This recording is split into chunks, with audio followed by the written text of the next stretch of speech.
Before we begin, I'd like to talk about something. You can skip to the timestamp on the screen right now to get to the main juicy part of the video. I really just wanted to apologise for the inconsistency of uploads. Every time I go to start making a video, so much coincidentally comes up, whether that be appointments, my phone not working that I write scripts on, and quite a bit of other stuff. I haven't had the time to upload, but I am really trying to find time, and I hope you all can forgive me for this. And I hope all of you can forgive me in time. A thought came to me a few days ago. Why fire? In basically every one of FromSoftware's games of the Soulsbornes series, fire seems to play a core element, whether that be the first flame from Dark Souls 1, 2 and 3, Shura from Sekiro, a godlike being symbolised by fire, the frenzied flame and the fire giant's mountain flame, flames that could destroy even the most powerful of beings like the Erd Tree, the fire that burns and even frightens mindless beasts. There's also a few more, but the ones I've just mentioned are the main ones that I'm aware of personally. I didn't actually think much of these similarities, until I remembered a hidden detail from Sekiro. In Sekiro you are given the blood of the divine heir, after suffering a fatal wound. This blood allows you to resurrect, and hence the name Sekiro Shadow Die Twice is born. And while I'm sure you already know that you can revive inside of Sekiro, the thing I want you to focus on is how we revive. We rise from the ground, tons of Sakura cherry blossoms leaves bursting around us. Sakura cherry blossoms, and by proxy cherry blossoms in general, in Japan symbolise rebirth, renewal and new beginnings in Japanese culture. Also notice how all of these three things perfectly fit with Sekiro reviving. Rebirth for coming back from the dead, renewal for the renewed resolve to fight, and new beginnings, symbolising the new life that is breathed back into Sekiro. There is also the matter of the dragon rot sickness.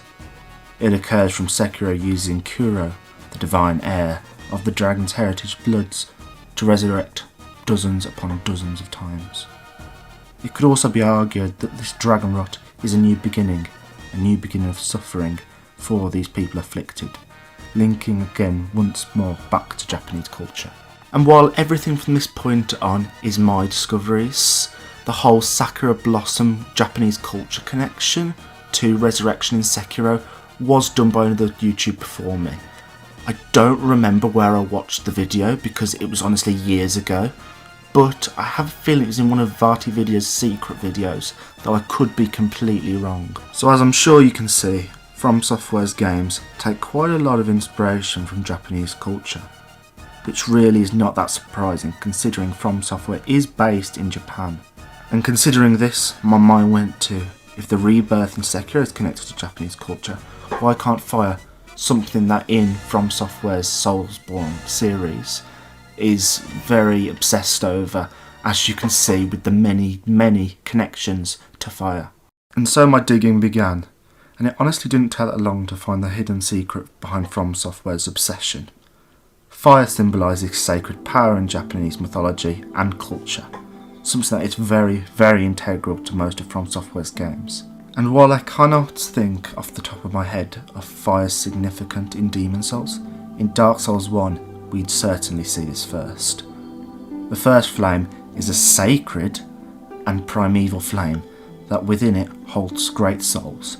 The four greatest souls are picked up by four great lords that would kill the ancient dragons and reform the world in their image of the first flame. This whole sacred first flame situation is also used in the subsequent Dark Souls games 2 and 3, and well 1 as we said previously.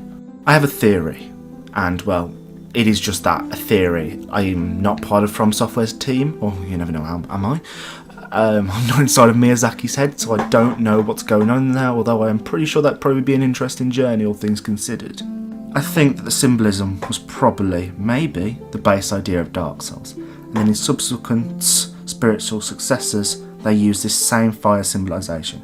I assume because it just works so well, and maybe because Miyazaki's just a bloody genius, and he was like, hey, I want to have some way to connect this. Obviously, he wouldn't say English because he's not English, but yeah, you get my point. Sadly everyone, that is the end of the video. I know it was quite short, but I hope you did find the video informative and enjoyable. If you did, please consider leaving a like and subscribe, as it truly helps the channel.